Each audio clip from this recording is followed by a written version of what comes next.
कहानी उन आम घरों की है जहाँ खाने वाले तो कई, लेकिन कमाने वाला एक मर्द ही होता है। बावजूद इसके उससे उम्मीदें कम नहीं होती। देखिए जी, सामने वाले वर्मा जी कैसी अच्छी तरह से सफाई करते हैं छुट्टी वाले दिन अपने घर की, और एक आप हैं। अरे यार, उनके पास कार है, ऑफिस पास में है और हफ्ते में 2 दिन की छुट्टी होती है, तो फर्क तो पड़ता है ना। मेरी तो शादी ही गलत हो गई।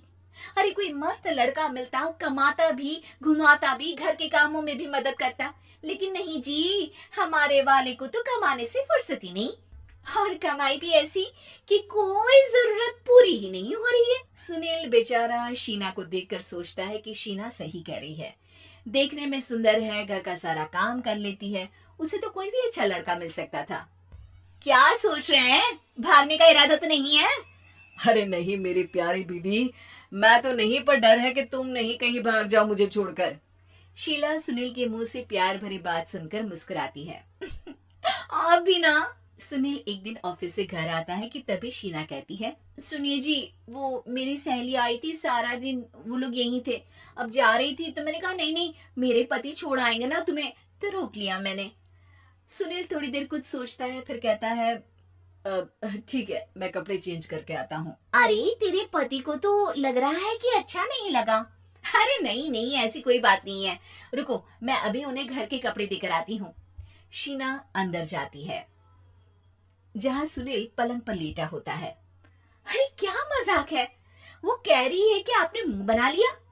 सही तो कह रही है, सुबह से अब ऑफिस से लौटा हूँ, एक कप चाय का तो पूछा नहीं, 20 किलोमीटर जाओ और आओ, और फिर कल उसी टाइम पर ऑफिस। अरे यार, मुझे गाड़ी चलानी आती ना तो बोलती भी नहीं आपको, और कौन सा रिक्शा खींच कर जाना है आपको।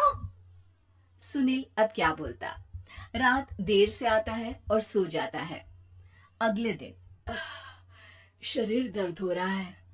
अरे तो मत जाओ ना ऑफिस, चलते हैं ना मार्केट घूमने, फिर पिक्चर देखेंगे और रात में खाना खाकर घर वापस।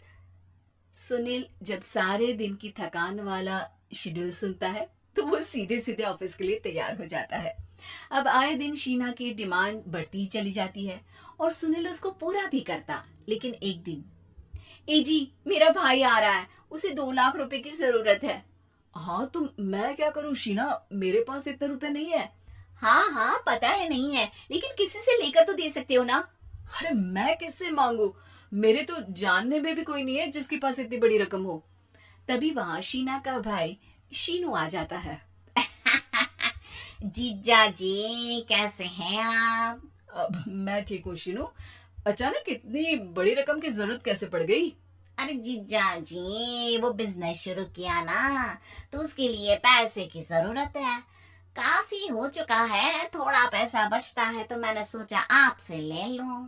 अब देखो, मेरे ऑफिस में कुछ लोग हैं जिनकी सेविंग अच्छी है, मैं उन लोगों से बात करके देखता हूँ। सुनील ऑफिस से किसी से पैसे लेकर शीना को दे देता है। शीना वो पैसा भाई को दे देती है 2 महीने बाद।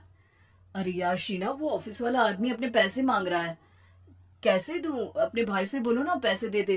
अरे हाँ हाँ दे देगा, कहाँ भागा जा रहा है, आप उनको बोल दो कि दे देंगे। थोड़े दिन बाद, शीना, वो आदमी मुझसे आज भी पैसे मांग रहा था यार, मैं तंग आ गया हूँ, ऑफिस जाते ही सामने उसका चेहरा दिखता है, क्या बोलूं, बार बार पैसे मांगता है। अच्छा मैं शीनू को फोन लगाती हूँ, बात करके देखती हूँ।